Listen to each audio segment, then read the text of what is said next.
Stay up to date on the latest political news this election season for less. Visit inforum.news/port and get 3 months of unlimited access to our news network for only 99 cents a month. Subscribe now at inforum.news/port. This podcast is brought to you by the North Dakota Petroleum Foundation. From heating our homes and powering our vehicles to cell phones, clothing, and medical equipment, oil and natural gas makes everyday life better. North Dakota Oil and Natural Gas, advancing the possibilities. Learn more at ndpetroleumfoundation.org. Forum Communications Company is proud to be a part of the Trust Project. Learn more at thetrustproject.org.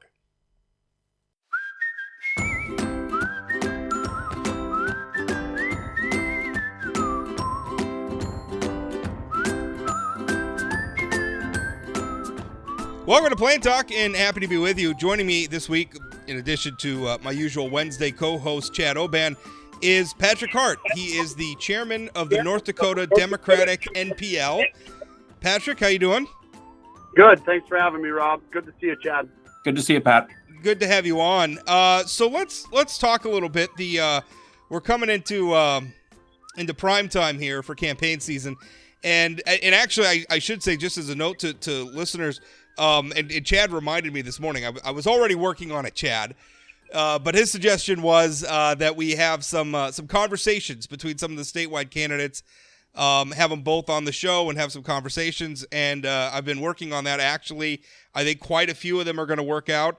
And as a matter of fact, in the U.S. House, looking like September 7th. We'll have Kelly Armstrong will be on. I'm still waiting for confirmation from Mark Haugen, so that'll be a lot of fun. But we're going to go down the list, all the competitive races. We're going to have them all on, so that'll be a lot of fun. But we're entering into the heart of the campaign season. And Patrick, how you feeling about the rate? You're the party chairman, so you're going to say that you feel great about everything because that's what you're paid to say. I'm kidding. I'm being terrible. But hold on. Gets not paid to say. Let's be clear here. That's true. Patrick is in a voluntary job. All right. Fair enough. Yeah, no, I think we have a good slate of candidates. I'm really excited to see some of the new swing districts over in Fargo. Obviously, we're really watching 10. We have a lot of at 4A. Obviously, we have a lot of incumbents up. We feel a lot of energy. What I really like is that this cycle, unlike last cycle, in the middle of COVID, of course, when I ran for auditor, it was a real tough campaign season. One thing I think that the Democrats really hang their hat on very proudly is getting out and talking to their constituents. And over the past couple of weeks and months, I've been seeing almost every night our candidates update on their door knocks every night, and whether they're hitting 60 or 70 doors, they're definitely putting the time and the effort in to go out and to talk and to listen to their constituents. So I really like seeing those numbers. But yeah, I'm excited to really, quite honestly, Rob, surprise you guys on election season and on election night. Patrick, obviously, it's a historical fact that 2 years after a president is elected, that their party generally does very poorly in that midterm, which is the sort of where we're at in terms of President Biden. Having worked in Democratic politics, the hardest thing about being a North Dakota Democrat is sort of distancing yourself or creating some independence from the national brand. Can you talk a little bit about what's the difference between a North Dakota Democrat and maybe what people might see on cable news from AOC and Nancy Pelosi and others? Do you see a difference there? What are those shared values and how Dems in North Dakota might campaign and look at issues a little bit differently? Well, the one thing that I'll say is what you see on the news media and then in that narrative isn't the whole national Democratic Party. Typically, it's 5 or 10 firecrackers that have these really good quips in the media that people are looking to go out and interview and get those ratings. So for one, I think that what you're seeing in the national narrative doesn't really reflect the entire national party. I think we have a lot of people that are really fighting for family values, for union values. Now, to bring that back to local politics, one thing and one reason I got involved in local politics is because I realized no matter how upset I got, no matter how much I agreed or disagreed with what was happening in Washington, there was little to no effect I could have on it. So I really started paying attention to what was happening in my backyard. And I really started liking what I was seeing by, Gretchen Dobrovich, by Josh Boucher, Carla Rose Hansen. So really what I see is unique about our democratic politics is that I see a lot of our elected officials really representing not only their base in their district, but also their state. And a great example of that I'll use is, of course, Lisa Mitzcog from Wapaton. She's really working on, poor space out west. Now, Lisa's from, Wapaton, southeast North Dakota, and she's really working to make sure that farmers and ranchers get their fair shake out west. So regardless of whether she's from an urban area, from rural, she's really representing the whole state and really what she believes in, and she believes she's hearing for her constituents. So I definitely think that North Dakota is a little deeper shade of blue, maybe than you see nationally. But again, really what I like is that as a state party, we don't tell our candidates, our elected officials how to vote, what to represent. We really let them play their own game. And I think that really gives a personal touch to the way that they vote in legislature, in session, and of course campaign. So I think you make a really fair point about how at the national level, certain outspoken people get a lot of the attention. And I mean, I think on the Republican side too, you could say that the amount of attention that somebody like a Marjorie Taylor Greene or a Lauren Boebert gets, I mean, Republicans have to own people like that, just as Democrats have to own maybe some of the people who are more on the far left. I mean, like it or not, they're a part of your party. But the amount of attention that they get is often outsized compared to the amount of actual impact that they have on policy. Or I guess maybe you could say in a way that we're imbuing them with more power than maybe they deserve because we pay so much attention to them, because they're so quick with a quip or a good tweet or something that fires people up. You said something interesting though about in fact, it was kind of the same thing not so long ago that the state party had, or your policy committee, and I apologize in advance if I'm not describing this correctly, but your policy committee had a meeting, and it was about whether or not your party was going to continue supporting Mark Haugen. Mark Haugen is he's running for U.S. House. For people who don't know, he's a pro-life candidate. He supports overturning Roe v. Wade. He supports North Dakota's trigger law. And there were some in your party who didn't want to support him anymore as your candidate for the United States House. When I talked to you about that, you said some of the same things you just said, which is that the party doesn't dictate to its candidates what they have to believe. Talk a little bit about navigating that, because I think we've watched Republicans in our state, North Dakota Republicans, have a very heated debate at times about what it means to be conservative or what it means to be Republican, and that's very much in flux right now for Republicans. Are you having a similar debate, would you say, in the Democratic Party? To a much or smaller extent, I would say, yeah. And, to bounce back the question, and then I'll come back, you really asked how I'm feeling about this election cycle, and I'm actually feeling pretty good. And the reason I'll say that is because of the division and the fissures in the Republican Party, because Trump's not on the ballot. I think that we really have a split Republican vote, a split vote that maybe some of the Bashiats got, redistricted out, and their following simply isn't going to throw up to the polls because their candidate locally isn't on the ballot and their candidate nationally isn't on the ballot. So I think we have some opportunities there. And then to come back to your question, yeah, we just had a policy meeting. We have these meetings typically quarterly. The meeting wasn't just about the language brought forth by one individual regarding Mark Haugen's support from the party. We kind of have those to talk about, the election and what our policy members can do to help.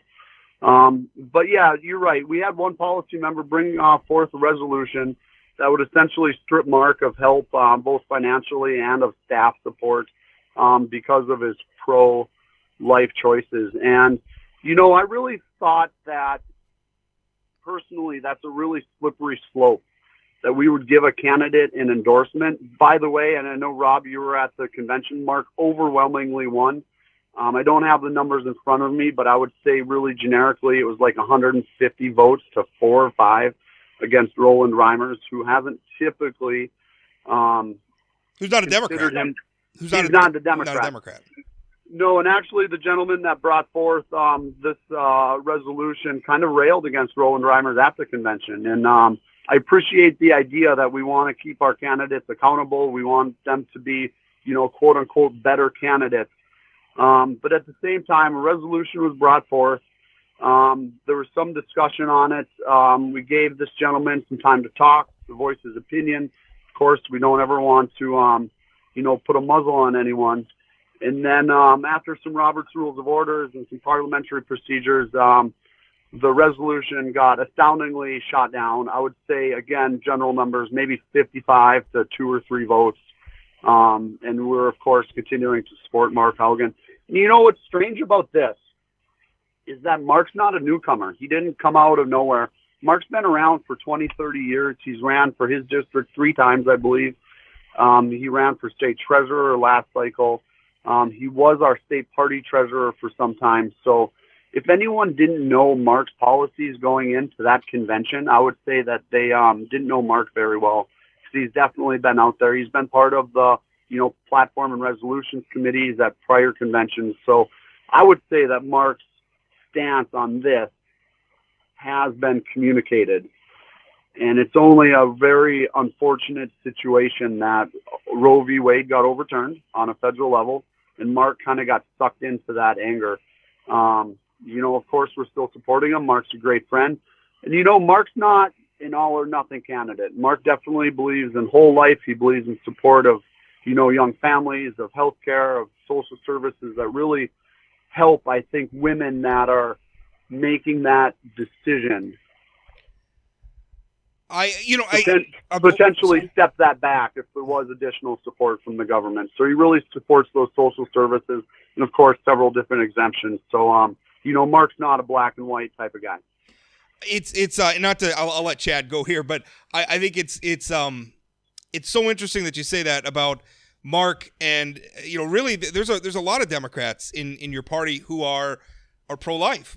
Senator Tim Mathern is probably one of the most reliable pro-life votes in the legislature and has been for decades. It's not unusual. And by the way, there's pro-choice Republicans on the other side of it and have been for a long, long time. So I think it's a healthy thing to recognize that not everybody has to be in 100% lockstep agreement with one another. I think we do that terribly between Republicans and Democrats, where if it's not 100% of the bill that I want, I'm not going to vote for it. We do that in the legislature, and we do that in politics, where like even the candidate for my party, if they're not 100% with me, then I'm going to have somebody else. That's frustrating. Anyway, I know Chad's got a question for you. I'll shut up. So Patrick, I've been reflecting quite a bit on since the conversation about kicking Mark off the ballot on sort of the role of political parties. I think the strife that Democrats, the division that Democrats see is nothing. It's the Republicans division is like on steroids compared to the Democrat division. I might argue that's a problem of scope, though. There's just more Republicans. Oh, for sure. That could be the case. But I'm going to express some frustrations with the gentleman who brought forward this thing. So you've got a party activist who his district recruited no candidates to run for the legislature as Democrats. He's written several letters to the editor attacking Heidi Heitkamp, attacking Kent Conrad, attacking Byron Dorgan, attacking Joe Biden.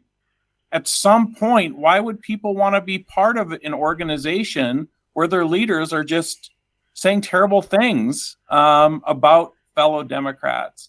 So I think, I would like Democrats to think a little bit about, what are they saying to bring people in, not necessarily push people out. Patrick, the precedent that would have been set by kicking Mark Haugen off the ballot would have been terrible when it's already so hard. And I think it's important for people like me to do some reflection on, okay, I don't like going to those meetings anymore. The idea of sitting through that argument about kick just makes me nauseous. I don't know. The 15-minute debate they had about how long they were going to debate, I thought was scintillating. But at some point, it's those who show up, right, who have these discussions. So I think it's very important for both parties to have people who show up at these meetings. So it's not discussions just about infighting and all those kind of things. So Patrick, I would love to hear your pitch to Democrats on why they should get involved in district parties, state parties, that kind of thing? Because I hate the idea that it's July of an election year and Democrats are spending their time thinking about if Mark Haugen should be kicked off the ballot or not. That's not a good use of your time, and I think you'd probably agree with that. I do, and it's an interesting position to be a state party chair because, of course, I have my own personal views, but then I also have, the views of my party and the hat that I wear as chair. So really my pitch to get involved is one I actually heard from Joe Biden years ago at the Grand Forks Convention, and it was a really simple one. It simply said, if not you, then who? And if people don't like the way their politics are, unraveling in their party or getting put together, it's really time to step up. And, I've been around in politics for about 7 or 8 years, and really what I found in my success is the more I work with each other, and the more I try to progress the party, the more I work within the system, the more success I have. So, of course, kind of like we alluded to earlier, there's certain people nationally that get a little bit more press because of their little quips and clips. But there's a lot of people that are working really darn hard to recruit candidates, to recruit dollars, and to put really competent leaders up on the ballot. And, unfortunately, it's those kind of silent few that don't get the recognition they have. I know at our last governor's dinner, we recommended a near and dear friend of mine, Deb Igo. And, Deb's someone that's been around longer than Mark Haugen, 40, 50 years. She's consistently there because she consistently shows up and helps organize. And I really think it's those people that really push us forward. So again, really my answer to your direct question, why should we get involved? Why do people need to step up? It's simply because we're needed. What we're doing has value. And we just can't let these little things get to us. We can't let that chip start on our shoulder because what we're fighting for is so much bigger than, he said, she said. It's interesting that you mentioned that because like on the Republican side, where you've seen the growth of the Bastiat wing of the party, a lot of that happened in Minot, where I'm from. That was kind of the epicenter, the beginning of it, and that was the way that they won. Is they started taking over district chairmanships. They started obviously getting the endorsement, getting the nomination for their legislative candidates, and they did it by showing up to these meetings and being frankly insufferable, being so difficult to work with. Everything was point of order. Meetings are going past midnight to 2:00 in the morning, whatever. And people gave up. People, I think, and part of it was Republicans were a little bit, I think, victims of their own success. They were having so much success, people didn't feel like they had to show up anymore, which is that's obviously a unique problem for Republicans in our state. But I think the other part of it was, it's like, I got better things to do on a Tuesday afternoon and to get screamed at by these people. I'm going to go play golf instead of doing this. We're going to win anyway. I don't really care. But the problem is a different sort of Republican took over. And this is why, again, if you're upset, if you think the parties are too extreme or whatever, get involved. Which I think is your message, right? Get involved. Like whatever your flavor of politics is, get involved. Absolutely. I couldn't agree with you more. And again, really, if you want to make a change, you're not going to do it typing through your iPhone or on your keyboard. You're going to do it by showing up, by consistently showing up. And again, I think that really the way to make change isn't to bring a lot of energy for a short time. It's really to stick it out and to, be that long-term, party supporter. That's how you make change. This thing isn't going to happen overnight. This isn't a 1 or 2 year plan. This is going to take decades. So get involved, continue to be here. And then, Chad, to really bounce off what you said, why? What's the motivation? I really love the family of Democrats that I've met that I wouldn't have met had I not become involved, both in my city in Bismarck-Mandan, but also statewide. There's just an incredible amount of people that come to the party for so many different reasons. I really like hearing what people's number one reason is. What makes you a Democrat? What's that number one driver? And the more people that I ask, the more diverse the answers are. And I really think that that's a testament to the party about how we really kind of allow people to come in and, build their own position to find that hole and to fill it. And, again, if you're not happy with the way your government's working, think you got to get involved. And if you're not happy with your elected officials, of course, you got to try someone new. So, Patrick, I think you're unique in this role, and I think you sort of go against the stereotype of what progressives are. It looks to me like you might be sitting in a truck on a work site right now. Can you talk a little bit about what you do professionally, and how that might be a little bit different than what people think about as progressives in this state and in this country? So I'm an entrepreneur. Currently, I own two businesses. One, and I say own. I'm a truth teller. I have a partner in both of these. My brother-in-law, great guy. But we own a home building business. We started off as kind of a handyman, and over the course of 10 years, now we build apartment buildings and shop condos and houses. You're right. I am on a job site about 5 miles north of Bismarck, staring across the river. It's got a beautiful view, building an even more beautiful house. And then, of course, in addition to that, I have a rental property, and we flipped a couple houses. Prior to this, I served several years in the state, both at the Department of Ag and at the Public Service Commission, auditing, helping make sure farmers get a fair shake. And prior to that, I actually owned an oil field business where we sandblasted and painted oil rigs and tank batteries. So, I've definitely, I grew up on a farm. I've spent some years in the city, spent some time in the oil industry. I've spent some time in government. And now, of course, I'm helping build Bismarck. So I've really been around the state. I was just talking to a supplier of mine that was going down to Lair, North Dakota. And I said, oh, yeah, I've been there because, I claim to fame that I've been to every city in the state and seen all the different economic drivers. So I think I have a really unique perspective on the state and really what keeps North Dakota going and growing. I thought Chad's question was kind of telling, because one thing, we started off talking about the divide between how does the North Dakota Democratic-NPL establish its brand that's distinct from the national brand. And I think a lot of the reasons why Democrats struggle in rural blue-collar states like North Dakota is that it doesn't seem like the party is traditionally, you go back like the DFL in Minnesota, the NPL in North Dakota, we're very blue-collar, very union.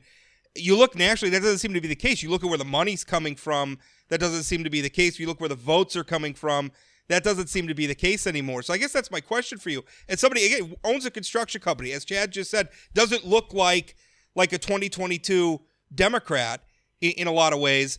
How do Democrats make those connections to blue collar, to farmers, because those people, for the most part, aren't voting for Democrats right now? How do you connect with them again? Well, I think we really need to tell our story, and that's kind of a unique thing to do and kind of a hard thing to do because, when I look at the Democratic candidates on a district level and on the statewide level, we do come from so many backgrounds. So to simply tell a story is a hard item to get your hand around because, there are people that are, master's and doctorate degree, volunteers that are in the party, and there are people that are the blue collar workers. So it's not a singular story. But yeah, I think that really kind of stepping outside the box and focusing on what the North Dakota Democrats elected to the state legislature are doing, and also to really kind of tell our personal stories. Like I said, I've worked in the oil fields. I've been in mud pits out in the Bakken. I've been on top of derricks. I've been in the back of elevators cleaning out the boot. If any of you guys know what a boot in an elevator is, I'm sorry, but I've been there. I've sat in the tractors. We have a activist in Fargo who mentioned plowing about a year and a half ago, about how farmers plowed their fields. I sent him a instant message really quick, and I said, hey man, farmers haven't plowed their fields in like 30 years. The air seed, it's bad soil maintenance. And his mind was blown. So I think really telling the stories about our industry and about where these people come from and kind of sharing that perspective is a really key to kind of engaging people where they're at and also kind of representing the state as a whole and not just a certain, customer or political segment. Patrick, you talked about this as sort of a long sort of process, right, to bring the Democrats back in North Dakota. We didn't get here in one cycle. We're not going to get out of it in one cycle or two cycles or three cycles.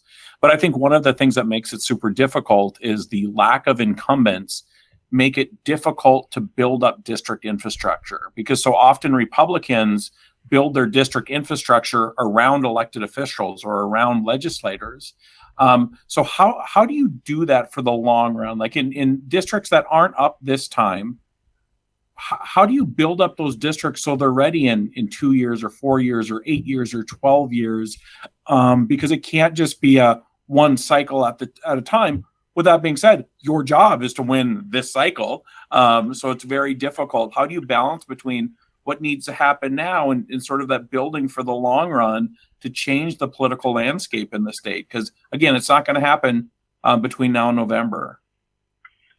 Well, I think one thing that I'll answer that with, and I don't want to get into too much strategy, of course, on talk radio, but one effort we've put together is to simply regionalize the districts. Obviously, that had a little bit of getting shaken up with redistricting and, lines being moved. But I think if we really look at simply giving someone something to do, that helps a lot. And, an example of that, I guess, I'm from Pembina, North Dakota, up in the northeast corner, formerly District 10, now District 19.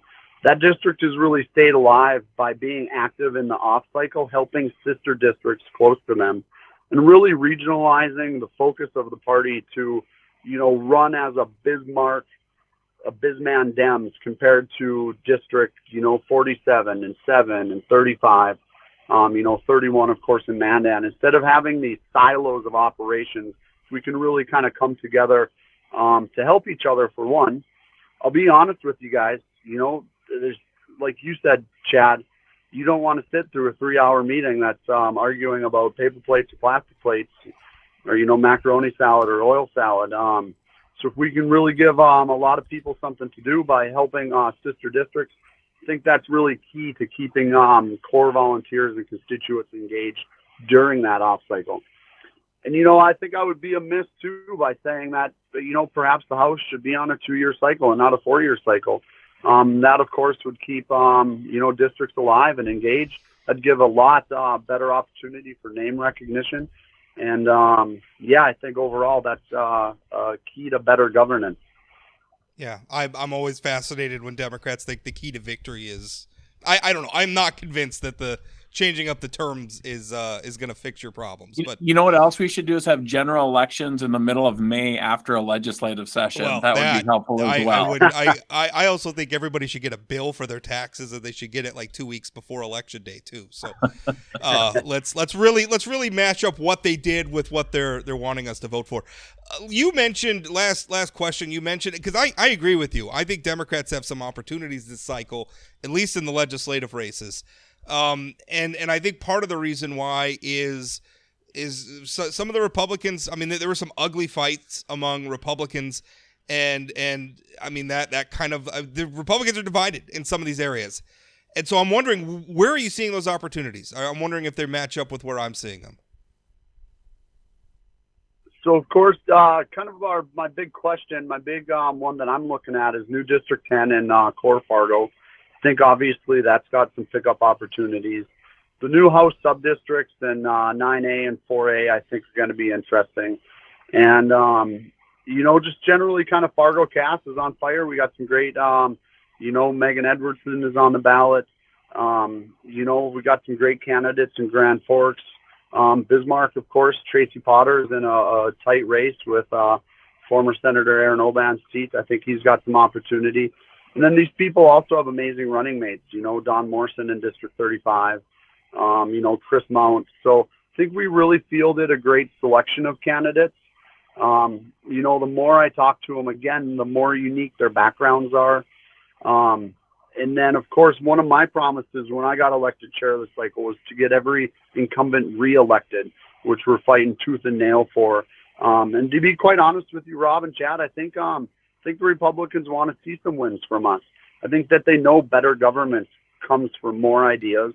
And to be quite honest with you, I think we get fewer people elected, you're going to have fewer good ideas to steal. I don't. That's another funny thing I like when Democrats complain about Republicans passing things that they agree with. I was looking at some of the blowback that Congressman Kelly Armstrong got for voting for the Respect for Marriage Act, And it was like a bunch of liberals complaining that a Republican did something they agree with. Why not just be happy? You got the outcome you wanted. Be happy about that.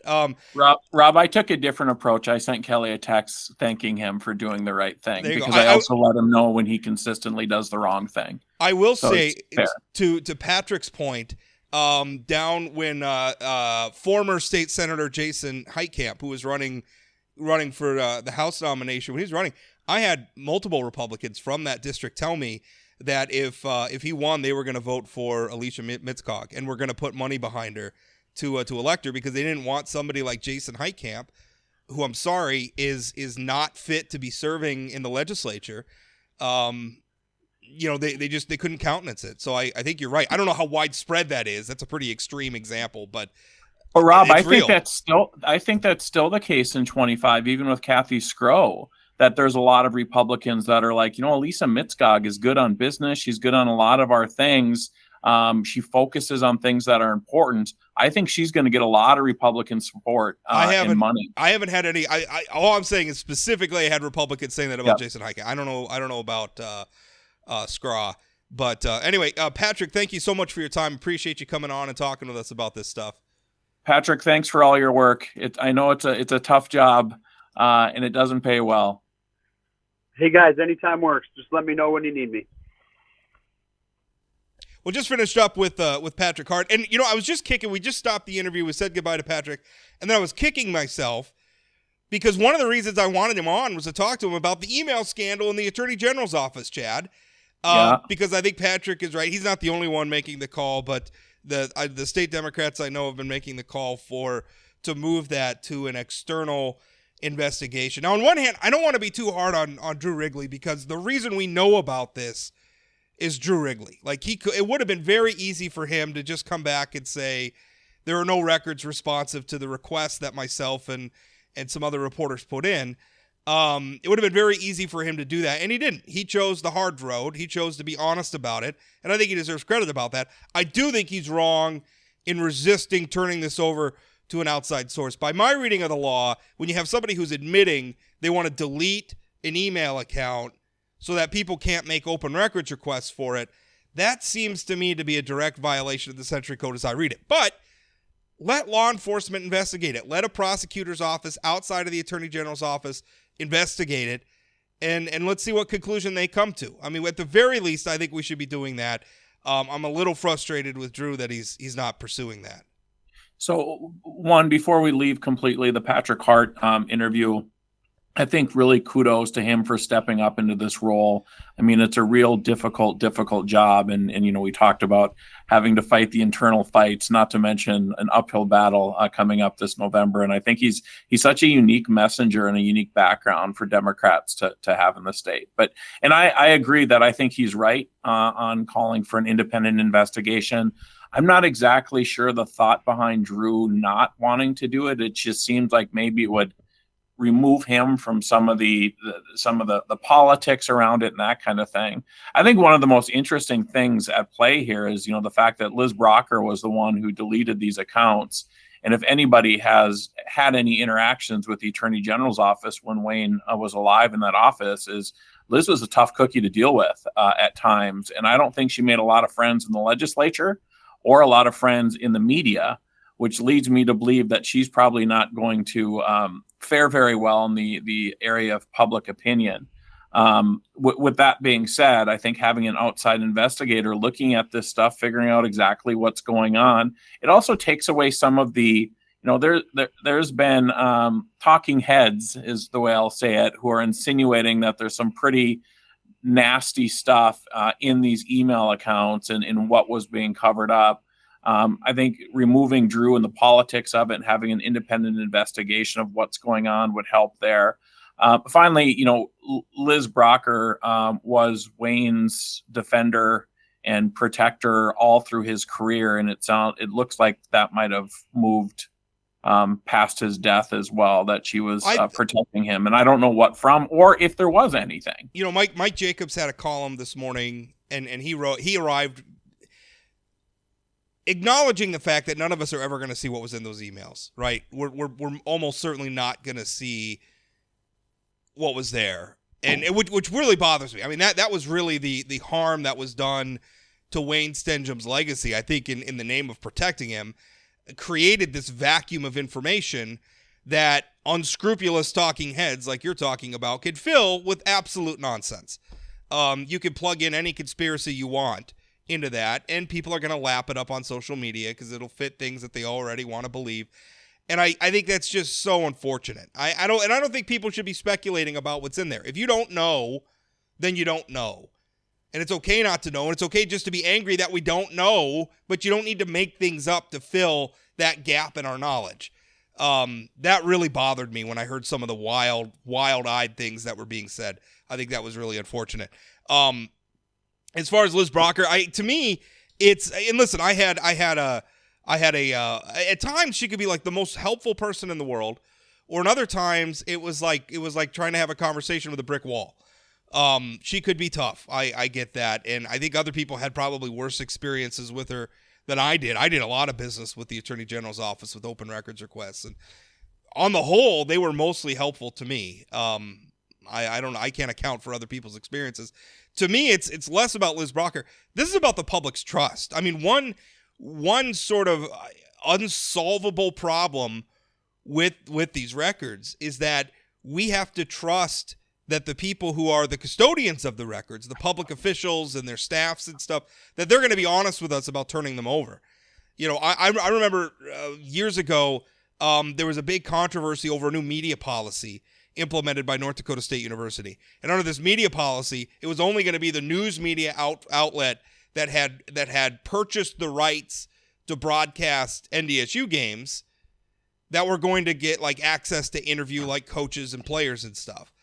And President Dean Brashani came out and was like, "Oh, you know, that's terrible. We would, you know, that was a terrible thing. I was on vacation when all that happened."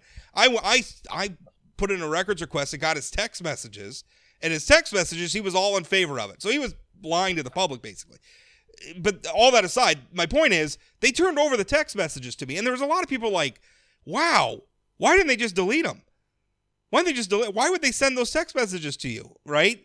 How would you know if they deleted them or not?" And that's kind of the fundamental problem. How do I know what's in Wayne Stenjum's emails? When I make a request for emails, how do I know that I got all the emails and not a few of the maybe ugly ones or inconvenient ones got sent down the memory hole? I don't know. And so my point is, the public has to trust that the people who are the custodians of the records are going to be honest about turning them over. Right? Because we don't have like some independent agency or independent commission that's there to make sure everything gets turned over. We're really relying on the good faith of the people who hold these offices and their staffs. So that's the problem. They violated that. And I think if we want to get that trust back, you got to have a thorough investigation. We got to have a thorough investigation, and we need to have a policy. People listening can't see this, but Rob, this is a list of every document at my employer and how long we need to keep each of those documents. Emails from administrative correspondence, 4 years, fiscal correspondence, 4 years, et cetera, et cetera.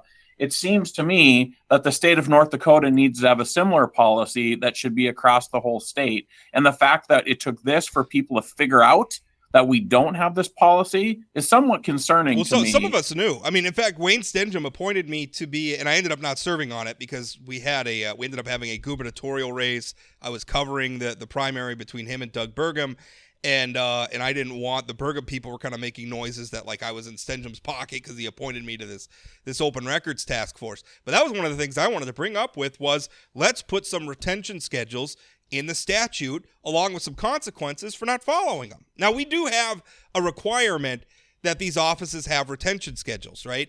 But the thing is it's very vague. So basically, for instance, with electronic communications, the Attorney General's office has a retention policy for electronic communications, and that policy is basically you'll keep your emails until you don't need them anymore. Which means Once they determine that they don't need the emails anymore, they could delete them, which isn't really a retention policy, right? That's just kind of me cleaning out my inbox. It creates, when there's not a clear policy, it creates so much confusion and so much conspiracy theory like stuff. Just because Rob decides that he doesn't need an email anymore doesn't mean that nobody in the public will ever need to see that email. And we're seeing it on a national level too, right? With the Secret Service text messages that are all gone. that may or may not have been planned to delete these things. It seems to me there might be some interesting stuff that we'd like to know about how the Secret Service was behaving leading up and after January 6th. Or some virulent conspiracy theories that could be struck down if you just turned over the records and said, hey, there's nothing really here, right? I mean, it's both sides of that coin. So that's really a frustrating thing to me. And I think, and again, this isn't Drew's fault, right? This happened before. I mean, I guess he was there for part of it, but I mean, it wasn't like he ordered this. He didn't have anything to do with this.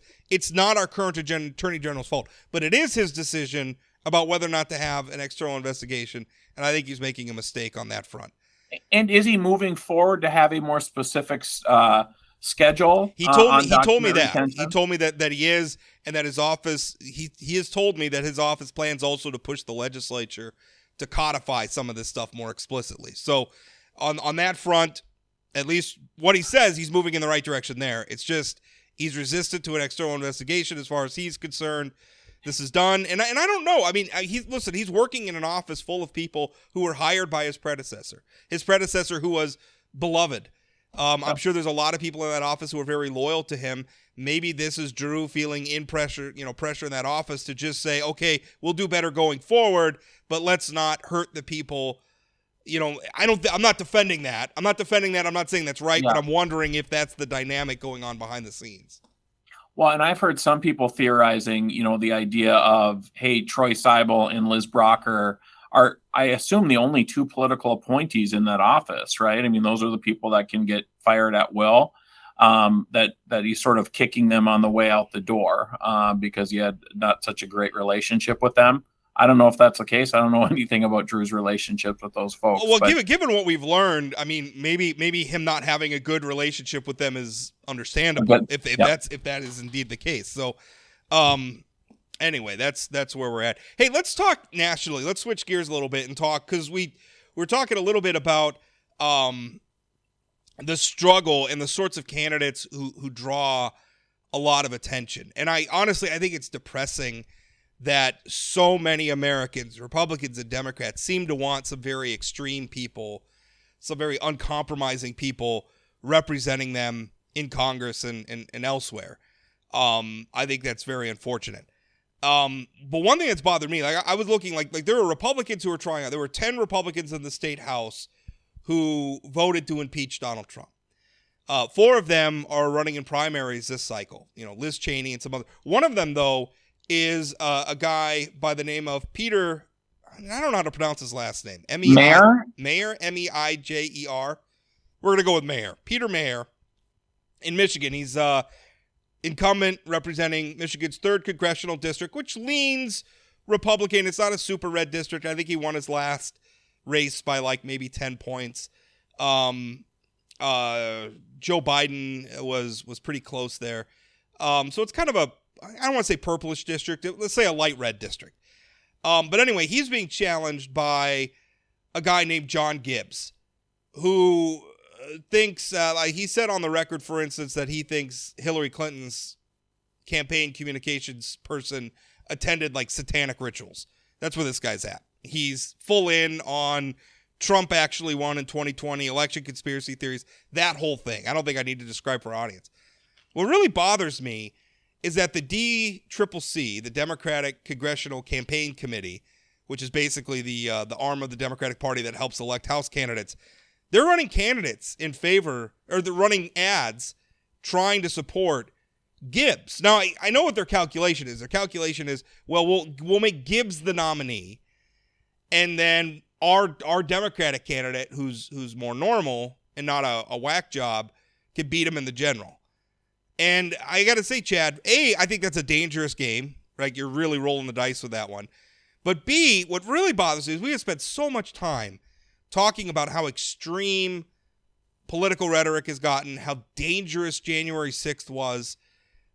This Gibbs guy is promoting the sort of language that led to January 6th, right? I mean, this is sort of thinking, why would you want to do anything to support somebody like that? And why wouldn't you want your opponent? To me, it's kind of like you and I are both baseball fans. It's like instead of me wanting the Yankees to beat a Justin Verlander on the field, wanting Justin Verlander to be hurt so that we can beat somebody else who's less. I don't think that's good competition. I think normal Democrats and normal Republicans should want to face each other, and we should all be wanting to move the extremes to the extremes. First of all, I think we can both agree that every person who's on the Astros should be injured, and I don't care about the competition moving forward. They're cheaters, and they made baseball look bad. Hey, I'm wholly opposed to what the DCCC is doing in this race, because I'm scared to death that what you end up with is it's not going to be a layup for the Dem, even if this Gibbs guy wins, right? And what if what if something happens with the Dem candidate where this person gets elected to Congress? They have a stroke, they get into a car accident. Yeah, I mean, heaven forbid, but yeah, and at some point, I mean, my home district here in District 35, I guarantee Tracy Potter would have had an easier time beating Ryan Eckroth than Sean Cleary. That doesn't mean I really wanted Ryan Eckroth to win the primary, because I think Sean Cleary will be an okay senator. Tracy Potter will be an okay senator. I'm not so sure about Ryan Eckroth. I think they're playing with fire in a scary way, and it helped Democrats in the past, right? I mean, you look at the Todd Aiken race and the woman in, I can't remember, that was like the witch or whatever that thing was. Oh my gosh, I remember her. Christine O'Donnell, right? Yeah. Yeah. That whole cycle, I mean, Democrats held the Senate because of the crazies that Republicans nominated. I think to a certain extent, that we're seeing some of those folks get nominated. Well, look again in the Trump era too. Who was the crazy Alabama guy who won the? The racist guy who gave the seat to Todd Jones. Roy Moore, Judge Roy. Yeah, Doug Jones against Roy Moore. Moore, yep. Yeah, and I would suggest that, I mean, Herschel Walker might be the worst candidate I've ever seen in the modern era. I mean, this guy's not, well, maybe that's extreme, but he's not well. He's bad. He is not well, and people propping him up to be a U.S. senator when he's got the violent tendencies, and he's just not well, scares me. And he's doing fine. I mean, it's close in that race. Yeah. That's scary. I don't, and listen, I really gave North Dakota Democrats a hard time about this, because 4 years ago in the Secretary of State race, you had Josh Boucher running against Al Jagger, and it was a weird situation because Republicans had endorsed Will Gardner at the convention. Will Gardner came off because a conviction for, he was being a peeping Tom, basically. That conviction popped up. He ended up leaving the ballot. Al Jagger joined as an independent. And into that chaos, the Democrats were sending out mailers specifically promoting Michael Coachman as a very Trumpy, very sort of right-wing in that oeuvre of Republican candidate. And the Democratic NPL was promoting him. And I thought that was so dishonest and frankly kind of scummy. Like, don't do that. Like, if you want to beat Al Jagger, then beat Al Jagger. Talk about what a great candidate Josh Boucher is. Talk about some of the problems Al Jagger's had in his office. All of those things are in board. Don't tongue-in-cheek support a crazy person running for that office because you think they'll be easier to beat in the general. I think it's shameful. Well, and I'm not so sure these two things are the same. I mean, one is Democrats trying to get a Republican win a primary. That North Dakota Dems example, that was in the general election where they're trying to prop up Coachman so their guy could win in the general. It wasn't playing with fire as much as this is. That's true. I had forgotten that Coachman wasn't going to win. That was the dynamic, is they were trying to split the Republican vote. Still, come on. I think it's less dangerous than trying to. I mean, the last thing Congress needs is another, birther / the election was rigged, QAnon member of Congress. We've got plenty of those already. I mean, geez, I could fill my Twitter feed with Marjorie Taylor Greene and Lauren Boebert these days. The crazy stuff that they say. And Matt Gaetz, who was just, what did he say at the turning point?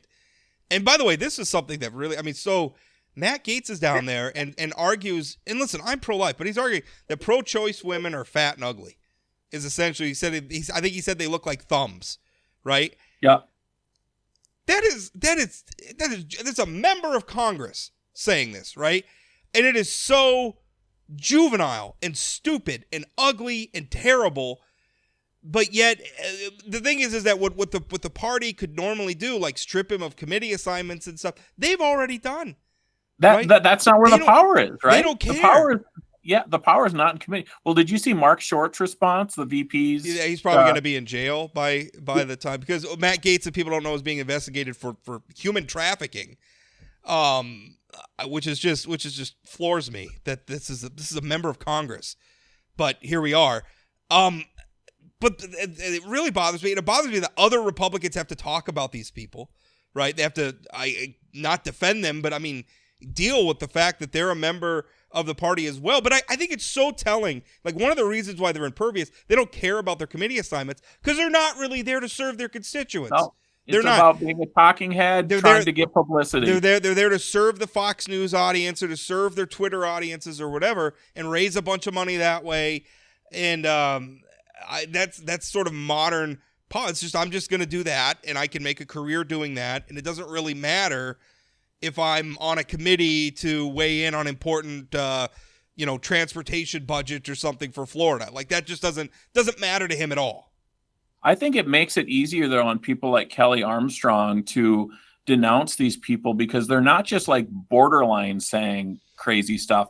It is so, I would usually say bat something, but it is so crazy that like somebody like Kelly Armstrong can easily say, yeah, these guys they're not serious thinkers. And I know Kelly's been in the press talking about some of these yahoos. I can't remember the Dumb and Dumber quote that Kelly had at one point referencing one of them.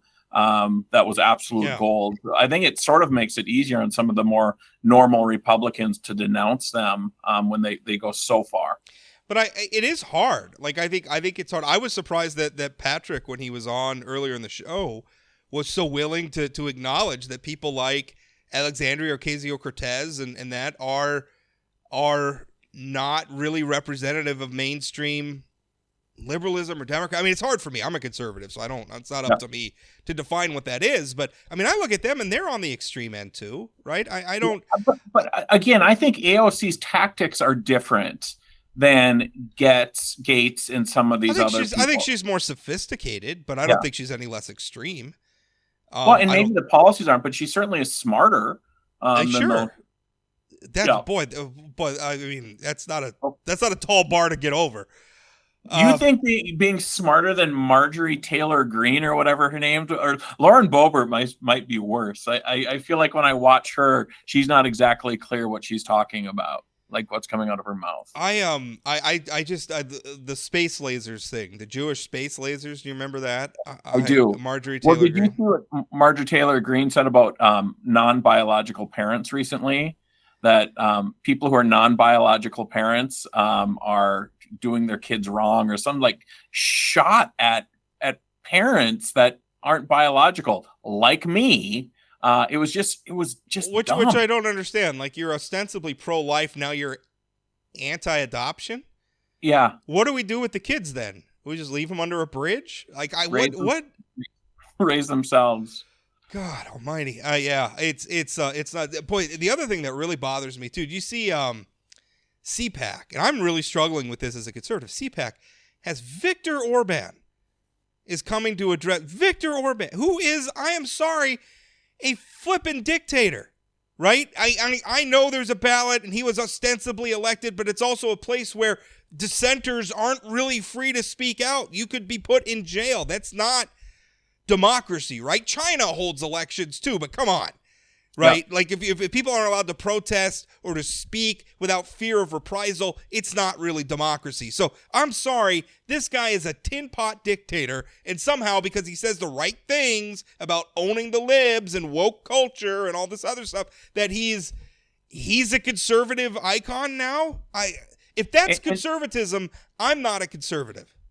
Yeah, well, and not to mention, I mean, it's progressives and liberals that are always, sort of seen as anti-American or not being patriotic. And this group, who fancies themselves as being super patriotic, are bringing this foreign dictator in to talk to them about to own the libs. I guess, I don't know, but it seemed like a really dumb move.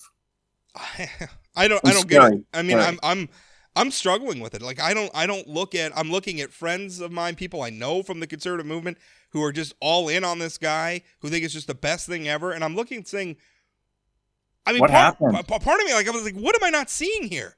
Like, what am I looking at? Am I living in some alternate version of reality from the rest of you, where I'm looking at this person and seeing a thug and thinking that's but you know, a lot of them supported Donald Trump too, who was and there were people who supported Putin, you know, taking over Ukraine as well. You know, it just doesn't make any sense. It really doesn't. Kelly Armstrong voting for, we mentioned a little bit, voting for the Respect of Marriage Act, and getting some grief over it, not surprisingly. The right thing for him to do. I hope the Senate passes it.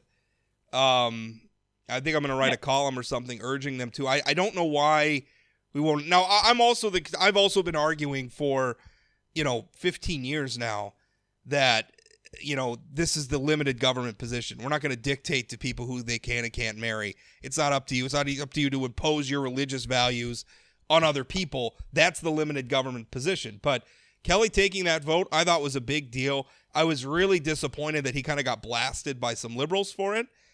And I think that's part of it. Like, I'm trying to be very careful. If a Democrat does something I agree with, I'm just going to give him credit.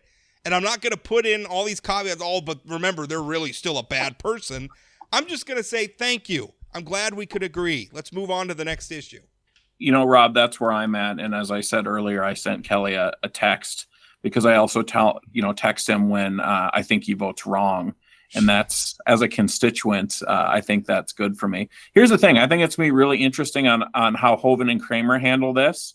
I think part of it is going to be generational. Kelly is quite a bit younger than those guys. I think Kelly has some kids who are probably of a certain generation who think this should be a non-issue. I also think, Kelly's probably, has friends and family and all those other things that he most certainly did the right thing here. We can talk about his vote on guaranteeing contraception. He was wrong on that one from my perspective, but I'll give him kudos for this one. We can't go back on LGBTQ rights in this country. We're moving forward. Kelly did the right thing and we should be happy. Liberal, conservative, whoever, thank you, Kelly, for doing the right thing for our friends and family across this country. Yeah, I tell you what, if you're on my side of an issue, you're my friend. And if you're not on my side of the issue, you're still my friend, but we're just not going to agree on that. But you're wrong. You're wrong. You're wrong. You're not as smart as me, and you're not as thoughtful, but you're not as good looking, and you're stupid. Yeah, that's kind of how it plays out. I will say I am very gratified. I'm glad Congress finally acted. I mean, to me, and I know you disagree with this, but to me, this is the benefit of the court getting out of the way of the democratic process and forcing Congress to act on something. I think that this is probably going to pass, and it's going to be bipartisan. And at a time where passing something controversial on bipartisan grounds and not slamming it through with some procedural end run, that's a healthy thing. And I think the courts, again, I know you hate the outcome, but I think you have to separate the legal doctrine from the policy outcome that you want. I think this is a healthy thing. Congress needs to legislate. State legislatures need to legislate. They need to stop punting these difficult issues to the courts. Legislate, lead, do your jobs. I'm glad to see it happening. So I feel like we've had this conversation for at least 5 straight episodes. Probably. I would just say that I don't like when we talk about human rights as sort of a political sort of back and forth. And I don't think that there's any other way to talk about it. Like it or not, they come from the law, and the law is made through the democratic process. I don't know of another way. Yeah. Well, I felt like we're in pretty good shape when everybody had the right to seek healthcare for their own body, marry who they wanted, and get guaranteed contraceptions. And here's the other thing. If Clarence Thomas would have maybe just not added in that we're going to take away all these other things, maybe him adding that is a good thing because now it's going to be codified. That's my argument. Yeah. I think he's saying, listen, like this, the legal justifications for this are specious. If you want the law to say something, write it that way. Yeah. I don't understand why that's such a controversial idea. If you want the law to protect these things, then write it that way. That shouldn't be controversial. On that note, we're going to wrap up the show. I was just left not having anything to say. I just feel like we've already debated the hell out of this. Yeah, going back and forth. We have. Although I do think it's important, and I'm excited, not necessarily for some of the policy outcomes, because I'm terrible. I'm a social liberal in a lot of ways, but I think the legal doctrine is the right one. But we're going to end the show there. Certainly appreciate it. Hey, coming up on Friday, I actually already have a guest booked ahead of time. Wow, and you remembered who it was as you're talking about it. That's right. Thomas Beadle, state treasurer, is going to be on. We're going to talk about he and some other state treasurers are talking about this ESG stuff, which I think is a tricky thing. On one hand, like having sort of a coordinated political campaign to deny capital to energy sources that we need, I think is deeply problematic. On the other hand, how do you combat free will? If that's how people want to spend their money or invest their money, we're going to make that illegal? I don't know. I don't know the answer to that question. I think it's a tough one, but he's going to be on. We're going to talk about that on Friday. Chad, as always, thanks for your time. Thanks, Rob.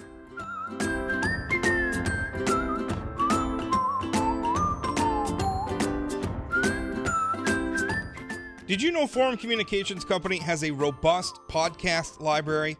At inforum.com/podcasts. We have everything from politics, sports, true crime, outdoor adventure, and more. Visit inforum.com/podcasts and explore them all today.